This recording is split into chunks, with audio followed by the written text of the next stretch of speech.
Listo. Muy buenos días. Continuando con las actividades del posgrado de reumatología de la Universidad Pontificia Bolivariana en conjunto con Grupo de Reumatología Hospital Pablo Tobón Uribe, traigo este artículo publicado de EULAR 2024, puntos a considerar en el inicio de terapias dirigidas en pacientes con artropatías inflamatorias e historia de cáncer. No presento ningún conflicto de interés para esta presentación y todos conocemos que siempre que estamos enfrentados a pacientes con artropatías inflamatorias y que hayan tenido antecedentes de malignidad o que exista un cáncer de recién diagnóstico, van a existir siempre potenciales de riesgos de estas terapias dirigidas, sean DIMAR convencionales o terapias biológicas. En esta guía publicada de EULAR 2024, ellos se refieren a artropatías inflamatorias, a artritis reumatoide, artritis psoriásica y a espondiloartritis. También es conocido que el riesgo de cáncer se encuentra incrementado en los pacientes con artritis reumatoide cerca de 2 veces comparado con la población general y otras patologías inflamatorias crónicas, como lupus eritematoso sistémico, esclerosis sistémica, por ejemplo. También el envejecimiento hace parte que existan alteraciones en nuestro sistema inmune y hay que reconocer que los estudios clínicos controlados siempre se van a excluir pacientes con cáncer activo o historia de cáncer. De todas estas patologías inflamatorias, conociendo el mayor riesgo en artritis reumatoide, tenemos diferentes vías para conocer sobre el riesgo de cáncer en la artritis reumatoide, el riesgo de cáncer relacionado con las diferentes terapias en esta patología, el tratamiento del cáncer en artritis reumatoide activa y además que debemos conocer cuál sería el tratamiento óptimo de un paciente con artritis reumatoide con un cáncer en remisión. Entonces, de manera introductoria, existen mecanismos fisiopatológicos que vinculan a las neoplasias malignas con enfermedades reumáticas y ellos comparten características fisiopatológicas e incluso factores de riesgo conocidos como el tabaquismo, la exposición a tóxicos ambientales, infecciones, etcétera, así como también la susceptibilidad genética. Pero es bien conocido que en las enfermedades autoinmunes puede ocurrir una falla de la tolerancia inmune, donde allí va a ocurrir una cantidad de activación de citoquinas proinflamatorias que generan inflamación crónica y a la vez daño en diferentes tejidos. También es conocido la disregulación inmune, es decir, la incapacidad que tiene el sistema inmune de depurar virus oncogénicos y a su vez esta disregulación inmune también va a generar que ocurra diferentes mecanismos que se van a perpetuar a nivel inmunológico que favorecen al desarrollo de malignidad. También por otro lado tenemos que las malignidades también ocurre un fenómeno de inflamación oncogénica donde ocurre liberación de citoquinas y quimioquinas proinflamatorias, así como la infiltración de linfocitos, antígenos locales y alteración en la presentación antigénica. Y también conocemos que los efectos secundarios de la quimio-radioterapia y de la inmunoterapia va a generar toxicidad vascular, así como también neurotoxicidad en la presentación de nuevos antígenos, y esto va a disparar y a perpetuar cascadas inflamatorias que pueden generar mayor daño en los diferentes órganos. Pues bien, entonces, entre autoinmunidad y cáncer existen como dos caras de la misma moneda, y esto explicado porque puede existir alteración de la presentación antigénica por las células dendríticas, así como también alteración de los diferentes receptores que conocemos hoy en día, donde podemos observar que teniendo un equilibrio entre entre la inmunidad innata y adquirida, pero cualquier alteración en la disregulación inmune puede generar una disminución de estas células B reguladoras, de las células T reguladoras, de los macrófagos M2 o de las células mieloides supresoras, favoreciendo más al desarrollo de autoinmunidad. Y podemos tener en cuenta acá que de estas células y de receptores importantes está el linfocito 4 citotóxico del linfocito T, así como también el receptor 1 de muerte programada. Dentro de los mecanismos más estudiados actualmente por los diferentes inhibidores de punto de control. Sin embargo, cualquier incremento de todas de estas células y estas quimioquinas van a favorecer al desarrollo de cáncer. Entonces, partiendo de cuál será la incidencia de malignidad en pacientes con artritis reumatoide, se publicó en el 2015 este metaanálisis de estudios observacionales entre el año 2008 al 2014. Fueron 136 publicaciones. Luego de depurar los datos, se escogen 9 publicaciones que estaban entre 458 hasta 84.475 pacientes, con una mediana de seguimientos entre 4 a 25 años. Encontrando entonces que los pacientes con artritis reumatoide tienen un riesgo relativo de 1 comparado con la población general. Pero de estas patologías malignas, el linfoma es el que tiene mayor riesgo de desarrollarse en artritis reumatoide en 2.4 comparado con población general, y de los linfomas, el linfoma Hodgkin con un riesgo de 3.2, seguido de cáncer de pulmón, melanoma y cáncer de próstata. A diferencia de los pacientes del riesgo de desarrollar cáncer colorectal, sea de mama y sea de cervix, donde se pudo observar menores tasas de incidencia comparado con los linfomas o el SEA de pulmón. Ahora bien, vamos a hablar sobre los registros que existen sobre riesgo de terapia biológica en artritis reumatoide y cáncer. En esta publicación, la mayoría de los registros que existen son registros europeos, conociendo acá primero que todo el registro del Reino Unido, donde quisieron comparar el riesgo de recurrencia o de cáncer primario en pacientes con artritis reumatoide en aquellos pacientes que recibían un inhibidor del TNF comparado con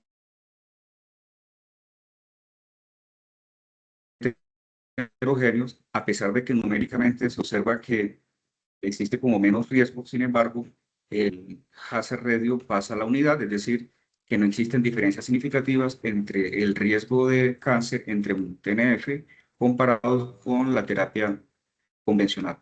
Lo mismo reporta el registro sueco ARTIS, donde ellos evaluaban el riesgo de cáncer no melanoma o cáncer de mama o de tumores sólidos, donde también se observa numéricamente como un mayor riesgo. Sin embargo, no existe diferencia significativa.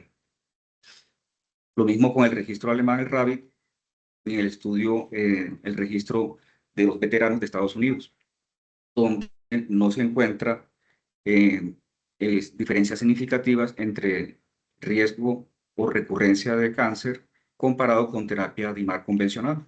Y lo mismo sucede en el registro Medicare de Estados Unidos, donde numéricamente el riesgo de cáncer de seno en aquellos pacientes que recibían TNF, sin embargo, tampoco hubo diferencia estadística significativa. Ahora bien, ¿qué dicen los registros con respecto al desarrollo de artritis reumatoide en aquellos pacientes que recibían rituximab comparado con terapia DIMAR convencional? Tanto el registro del Reino Unido como el DAMBIO y la base de datos de Medicare, tampoco se encontró diferencias estadísticas significativas cuando se comparaba rituximab versus terapia DIMAR convencional. Y desde las guías del American College of Rheumatology del 2015 para el tratamiento de artritis reumatoide, quizás esta es una de las guías más completas que trae, no solo orienta hacia el diagnóstico de terapia DIMAR convencional o terapia de artritis reumatoide, sino que esta guía habla sobre todas las comorbilidades en pacientes, el manejo de pacientes con artritis reumatoide y diferentes comorbilidades, y enfocándonos más hacia malignidad. Ellos, para la época del 2015, ellos proponían que pacientes que estaban tratados por un cáncer de piel no melanoma, se prefería más usar la terapia DIMAR convencional sobre biológicos, o en aquellos pacientes eh, que tenían este tipo de cáncer de piel, que habían sido previamente tratados, no melanoma o melanoma, ellos preferían usar también DIMAR convencional sobre tofacitinib, aunque el nivel de evidencia bajo, o usar DIMAR convencionales sobre cualquier otro tipo de biológico. Pero aquellos pacientes en el contexto de desórdenes linfoproliferativos, ellos sugerían para ese momento el uso de rituximab comparado sobre inhibidor del TNF con nivel de evidencia bajo. Y en aquellos pacientes con trastorno linfoproliferativo tratados previamente, se podía utilizar DIMAR convencionales o abatacept o tocilizumab comparados con TNF para este momento. O aquellos pacientes que tuviesen historia de un tumor de órgano sólido, también indicaban las mismas recomendaciones. Estas guías posteriormente se actualizan en el 2021, donde ellos solamente hacen énfasis es en aquellos pacientes con síndromes linfoproliferativos, donde condicionalmente dejan la indicación de usar rituximab para este tipo de pacientes que tengan artritis reumatoide moderada o alta actividad. Posteriormente, en el 2023, se publican las recomendaciones EULAR para el manejo de artritis reumatoides. En estas guías, ya para esta época, ya se conocía el warning de la FDA y de la EMA sobre el uso de los inhibidores JAK y el riesgo que existía tanto para riesgo cardiovascular como para malignidades basados en el estudio Oral Subguidance. Ellos en la guía del 2022, ellos establecen que en aquellos pacientes con factores de riesgo cardiovascular y antecedentes de malignidad se debe considerar, es decir, al momento de prescribir un inhibidor JAK, tener en cuenta que en adultos mayores de 65 años o historia pasada de tabaquismo o actual, o además de esto, factores de riesgo de malignidad, historia actual o previa de cáncer para piel o no melanoma, existía alto riesgo de malignidad y por esto no recomiendan el uso de estas terapias dirigidas. Es por ello entonces que en finales del año pasado se publican estos puntos a considerar para el momento de iniciar terapias target en pacientes con artropatías inflamatorias e historia de cáncer. Para estos puntos a considerar, nos basamos primero en la revisión sistemática y metaanálisis que hicieron ellos para poder establecer estos puntos. Entonces, esta revisión sistemática hace parte del suplemento de estos puntos a considerar y ellos establecen como objetivo realizar esta revisión sistemática y metaanálisis para investigar el riesgo de cáncer en pacientes con artropatías inflamatorias tratados con terapias dirigidas e historia de cáncer. Definen artropatía inflamatoria, artritis reumatoide, artritis psoriásica y espondiloartritis. ¿Cómo fue la metodología? El equipo de revisión sistemática de literatura estuvo conformado por 2 revisores independientes. Se realizaron búsquedas a través de PubMed, Medline y Embase desde enero del 2010 hasta julio del 2022. Para la selección de los estudios, también tuvieron 2 cometodólogos. Evaluaron el riesgo de sesgo a través de la escala Robbins 1 y la calidad de los estudios a través de la escala Newcastle-Ottawa. Se consideran estudios de buena calidad cuando el puntaje era mayor de 6, como se realizó en esta revisión sistemática. Y para análisis estadístico, se tiene en cuenta el metaanálisis, el funnel plot y el análisis estratificado del tipo de cáncer, tiempo desde el diagnóstico al inicio de la terapia dirigida y la duración de la terapia, y realizaron análisis de sensibilidad a través de los tratamientos específicos para analizar el estudio más reciente de registro que haya publicado múltiples reportes y así analizar solo pacientes con artritis reumatoide. Para los criterios de inclusión tuvieron en cuenta medición de resultados del riesgo de cáncer en pacientes con historia de cáncer que iniciaran una terapia dirigida para las enfermedades reumáticas inflamatorias e intestinal o cutánea desde el momento del diagnóstico de cáncer. Y para análisis principal se eligieron solo los estudios que incluyeran el grupo comparador y reportaran el RR o hazard ratio de cáncer nuevo o recaída. Se excluyeron aquellos estudios que reportaran incidencia sin hazard ratio. Y además se excluyeron aquellos que tuvieran varias publicaciones. Y si existían varias publicaciones, ellos seleccionaban la más reciente y a menos que tuviera un resultado, en ese resultado se especificara el desarrollo de un cáncer nuevo diferente al que ya aparecía publicado anteriormente. Siguiendo la estrategia de Prisma, entonces ellos de 1.555 estudios seleccionan 15, de los cuales 14 estaban incluidos en la revisión y uno fue seleccionado de un abstract que incluía estudios con su respectiva hazard ratio. Fueron en total 4.428 pacientes, es decir, 15.062 pacientes año con terapia dirigida, comparado con 13.698 pacientes con terapia de IMAR convencional. En los resultados, la mayoría de los estudios fueron 9 estudios europeos y 4 estadounidenses, y allí se seleccionan 15 artículos. Acá se resaltan que son 12 artículos relacionados principalmente con artritis reumatoide. 9 de estos estudios, entonces, la calidad de estudio de Newcastle, Ottawa, fue mayor de 6, de buena calidad, y en la mayoría de los estudios de cáncer previo, más del 90% fueron tumores sólidos, 2 estudios enfocados a cáncer de seno, 1 de melanoma, 2 de cáncer de piel y un estudio de CA escamocelular de cabeza y cuello. 2 estudios incluyeron pacientes con artritis, 2 con enfermedad inflamatoria intestinal, con artritis reumatoide, y un solo estudio con enfermedad inflamatoria intestinal y psoriasis. ¿Cuál fue la mediana de edad del diagnóstico de cáncer? Fue de 52 años, con un rango intercuartil entre 49 y 57 años. La mediana de duración de seguimiento fue de 4 años y medio, con rango entre 9 meses hasta 8.8 años.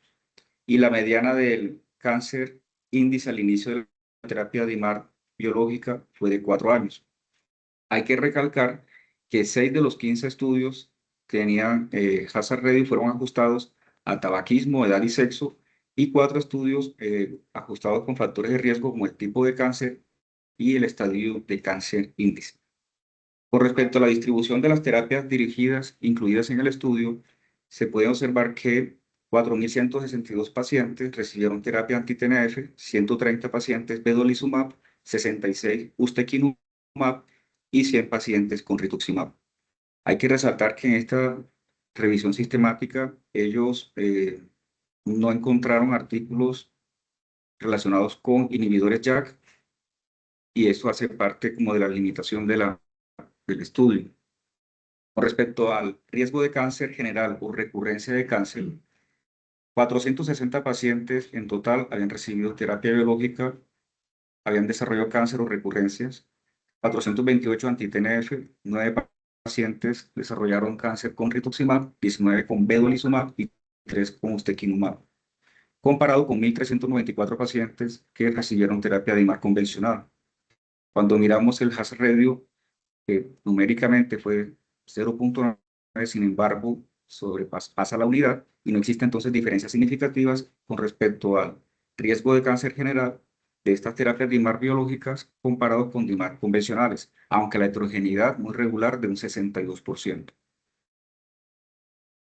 En el funnel plot podemos observar cómo se agrupa esta heterogeneidad y el sesgo de estudios, donde se puede observar que son pocos los sesgos.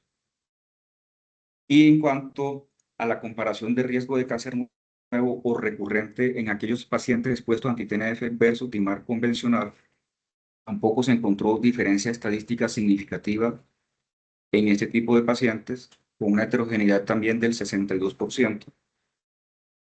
Y cuando se compara riesgo de cáncer nuevo o recurrente en pacientes expuestos a rituximab versus IMAR convencional, tampoco se encontró diferencia estadística significativa, y ya acá sí es menor la heterogeneidad en estos estudios.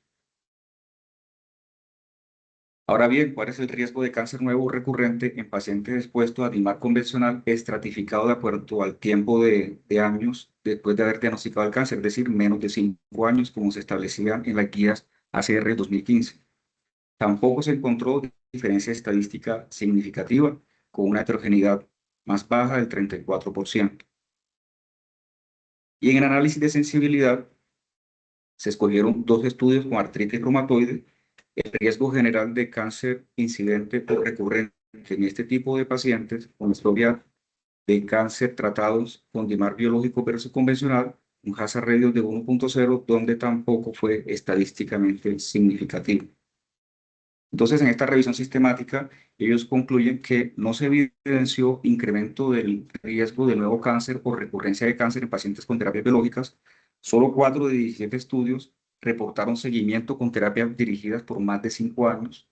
El riesgo de recurrencia puede ser de mayor tiempo, es decir, no hay que seguir realizando gestión de riesgo en este tipo de pacientes. También encontraron datos muy limitados sobre el uso de inhibidores de interleuquina 17, interleuquina 12-23 o interleuquina 23.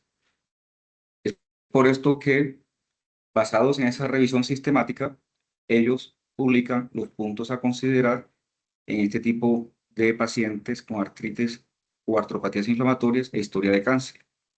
El objetivo de realizar esa guía era desarrollar estos puntos a considerar para asistir a reumatólogos en qué momento deben iniciar la terapia en el contexto de malignidad previa.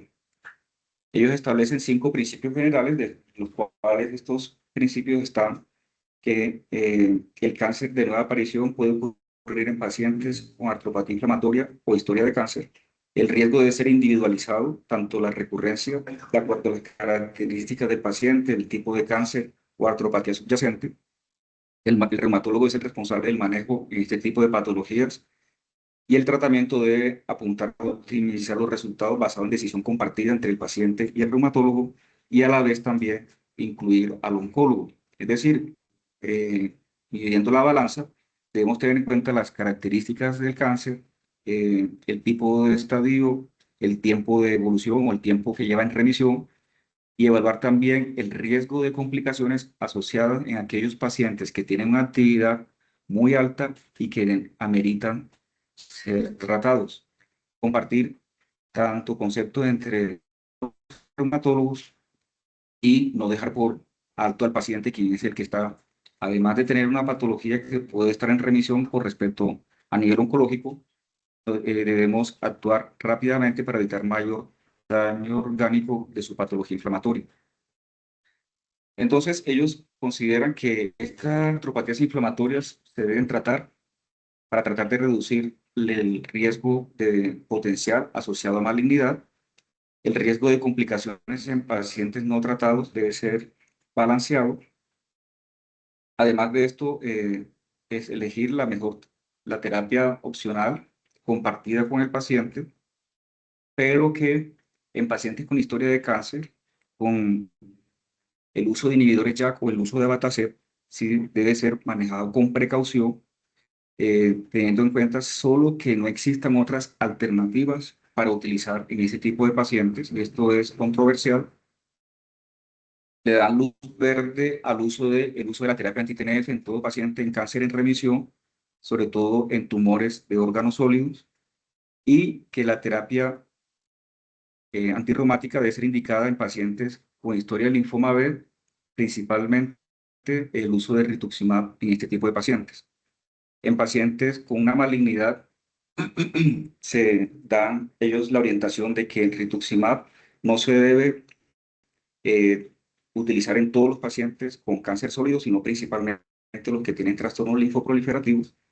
Los datos de seguridad de los inhibidores de interleuquina 6, interleuquina 12, 23, interleuquina 17 con respecto a malignidad es muy limitada. Existe evidencia insuficiente para dar un punto a considerar sobre el uso de terapia de IMAR convencional y la mayoría de los estudios, tanto en esta revisión sistemática como en los demás registros, ellos no distinguen entre recurrencia o cáncer incidente, que esto suele ser una de las limitaciones y sabemos que esto no es fácil en estudios de vida real. Entonces, como mensajes finales, debemos conocer que estas patologías autoinmunes no controladas constituyen también riesgo de cáncer por todo el trastorno de la disregulación inmune, como se habló en la parte inicial.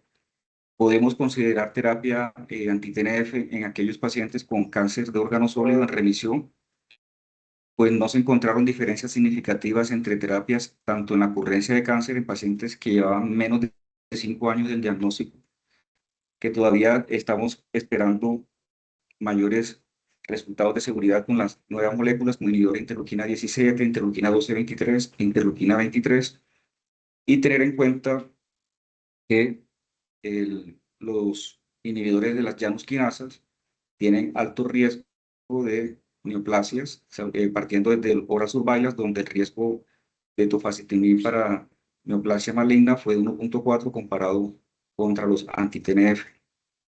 Y sin embargo, debemos seguir atentos a la evolución de estos pacientes y también realizar tamizaje dependiendo de las guías locales para el diagnóstico de cáncer. Muchas gracias por su atención.